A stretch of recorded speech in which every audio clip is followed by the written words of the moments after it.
This is our second week for this guest, and we're very excited to have them back. Roll that new intro. This is my town. That's right. This is my town. We've got Daniel Seguin, the Communications Director for the City of Taylor. Welcome back, my friend. Thank you, Steve. Good morning. We didn't scare you off last week?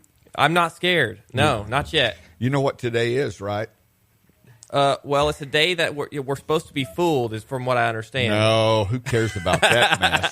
It's the opening day of baseball at the Dell Diamond. I mean, I'm dressed up. You and are ready to go dressed to the game. To the nines, ready for the game. It's going to be a fun time today. You know, that's great to know. We were just driving by the other day, my wife and I and my little ones, and we were just talking about this would be perfect. Take my son to a baseball game. He's almost 2 years old, and it's a great time to get him indoctrinated into some sports. If you let me know when you want to go, I will hook you up with some tickets, my Love friend. it. Love to hear it. Thank you, Steve. Speaking of driving to the Dell Diamond or driving around town, I think you got a topic that is everybody's interested in. You know, today. we hinted this a little bit last week, talking about roads. You know, roads are a huge hot topic in Taylor. Folks are always asking about roads on our social media. Regardless of the topic of the post, we could be posting about, you know, the beautiful sunny day, and someone says it's great to enjoy that view while driving down Taylor's bumpy roads. Yes. You know what? I've been around a long time, though. There is a dramatic improvement.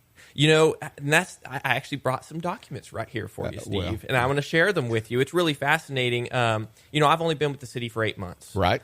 But I do have the benefit of looking back at some records and what we've done over the past few years. And it's quite amazing, some of the programming that we've done. I've been blown away for the costs that we've been able to do it at. You know, we have a program called Level Up.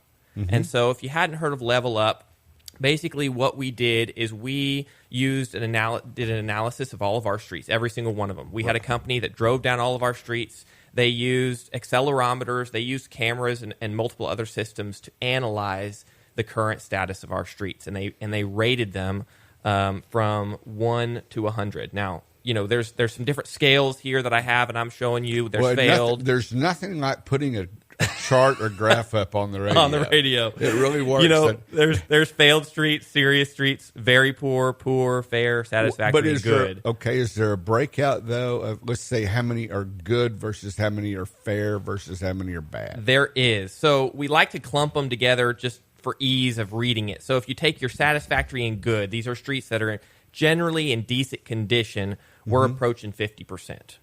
Back in 2020, we were at 40%. Well, look, I mean, you weren't here when 2nd Street was under construction all the way out to 79. Yes. And it was just a filling, jarring event to drive through to get to downtown Taylor. Now, my little bride will tell you there's one street we need to pay a little attention to. Okay. Over by the Taylor feed over there. You talking about the First railroad Street? tracks? Yes, on First Street.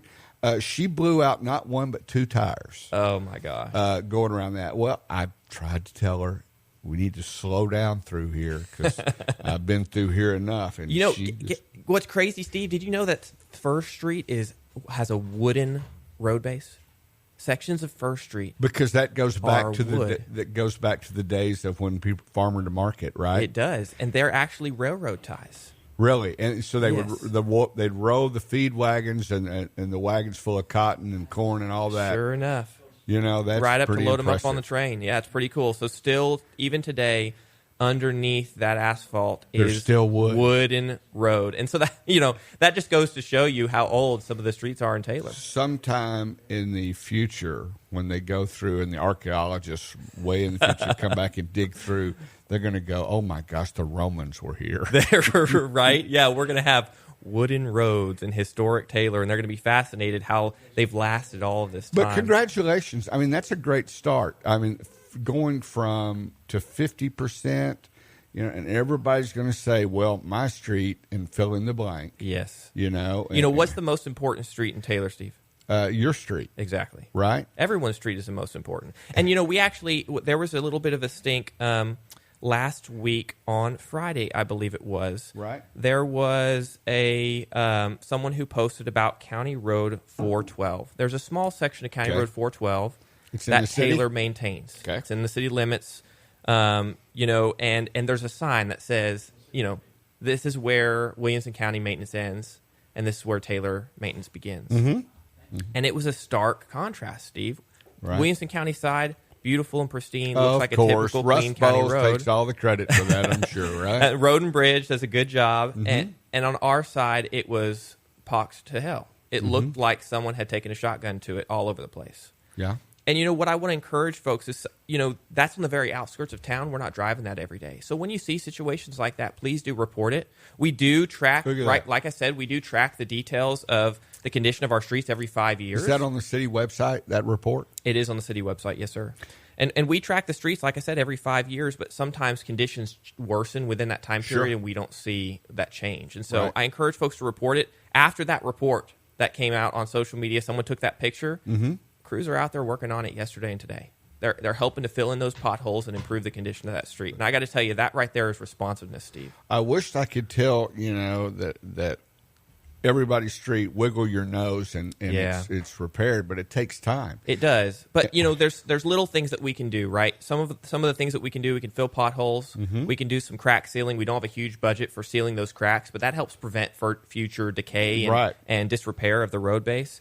But our Level Up program, basically what it does, and we're in the third phase, I believe, of the 24-25 Level Up program. What that does, Steve, is it takes one of those asphalt machines, they run it over top of the street, and they essentially take the crazy bumpy street full of dips and smooths it out. Smooths it out. Now, the downside of that program, of course, is it doesn't fix the underlying problems of the street, right? The road base is still damaged. It's still going to continue to change. I saw something about Taylor soils, that in this area, soils move anywhere from 5 to 10 inches a year. It's black gumbo is what they call it. And it expands and contracts based upon precipitation. Yes. And every farmer will tell you that when it's wet, it expands. But when it dries out, it starts to shrink. And that fluctuation causes, the turmoil with our streets. Well, it's the same reason the last two city halls failed and we had to tear them down is because of the soils. They expanded and contracted. Same reason that our Heritage Square splash pad had to be redone just a few years after it was originally built, is that soil You situation. have to stabilize the soil, and I think they do some kind of lime treatment and sand that kind of breaks that up and levels that out. But what people don't understand about streets, okay, it's easy to go out and build a new street. Right, yes. I mean that's look at the toll roads. Right, it's easy to go out one time and build it, but you're never done after you're never that done. fact. It's the maintenance that constantly it never ends. Yes, well, and you talked about the work we did on 2nd Street. That's called a seal coat or a chip seal. It used to be called. Some places call it a fog seal, but really the whole point of that is it puts a fresh new surface on top of that street, adds some rock, which can be frustrating to some folks, but that addition saves us millions of dollars moving forward into the future. It helps to extend the life of a street, prevent water from infiltrating into that street. So, while it can be frustrating, the riding surface temporarily is miserable to ride on. It's loud, but over time, it's saving the community money, and it's giving you a street that's going to last longer. How many street projects do you have in play at any given time? When it comes to Level Up, I actually have a map showing you our Level Up projects. Let me pull up exactly how many we're doing with Level Up this year. Okay. But, when it comes to our bond-funded projects, we usually only have 2 or 3 streets going at a time because it's so expensive. Those projects are intended to rebuild the road base or rehabilitate that road base, come back in with new asphalt and then a brand new surface on top of it. Sometimes it's even touching the curbs as well. So that's very expensive. To go through and actually fix a road all the way down to the base, you're talking $1.5 to $2 million, sometimes more per mile per lane mile, I should say. And so, as a part of our Level Up program, which, like I said, is just kind of that soft skin over top of the street of fresh asphalt. Our Phase 3 program has about 25 different street segments we're doing.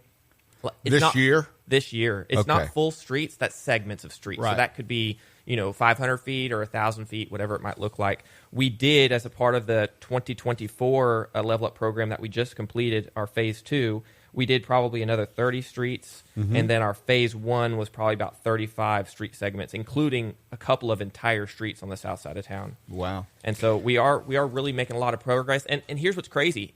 It's supposed to only last about 3 years and start to get it rough again. Right. Some of the streets we did back in 2019 still look fantastic. Man, that's right. You're using the right contractors, then, if that's the case. Well, that's what's amazing, Steve. It's our own staff. Hey. So when we established the TUF Fund, which is the Transportation Utility Fund, with a little bit extra added on to folks' water bills, we were able to set aside all of those funds just to work on these street projects. So we have about an $800,000 budget per year in that fund currently, and that funds 5 folks, I believe it was. It's either 5 or 6. Oh, four personnel, right. And $500,000 in materials. And we've gotten all of that done with equipment that was paid for thanks to some Samsung Quality of Life funds, and we've been able to do all of these streets with our own folks. And like you say, everywhere you go, somebody wants to talk about a pothole. Yes. Wherever poor Daniel goes in to eat at the barbecue joint, they say, "Hey, I got a pothole over in front of my house. Come get it." So, but you are responsive. We are. You can call the city. What's the number to call to report a pothole? Oh, I knew you were going to say that. No, it's okay. Not at the top of my head, Steve. How do we do it? How do we contact here's the the city? easiest way to do it. Okay. The easiest way to report a pothole or any other issue, if you go to our city website, there's some big green buttons right across the middle of the page, and the very first one says Report a Concern.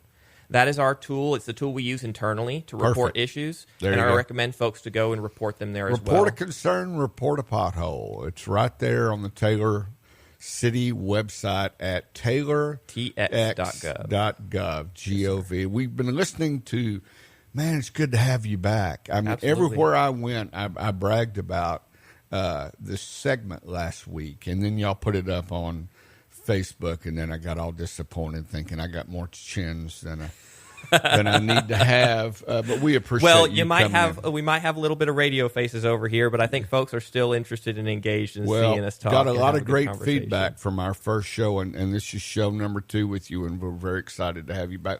We'll see you next week, my friend. Yes. Before I go, 3 upcoming events I wanted to share with folks. The first is Music on Main on April 17th, 7 p.m. We're going to have an awesome Ethiopian jazz group called, and I'm going to pronounce it wrong, I apologize, the Asmaris, I believe is what it's called. And we have the Easter egg hunt on April 19th, 10 a.m. at Memorial Field, and then Coffee with a Cop. You don't want to miss it. April 24th, 8:30 a.m. at Hacienda. We'll remind people about that in our next upcoming shows, too, so that we'll get a little closer, because we all tend to forget what we had for breakfast yesterday. Yes.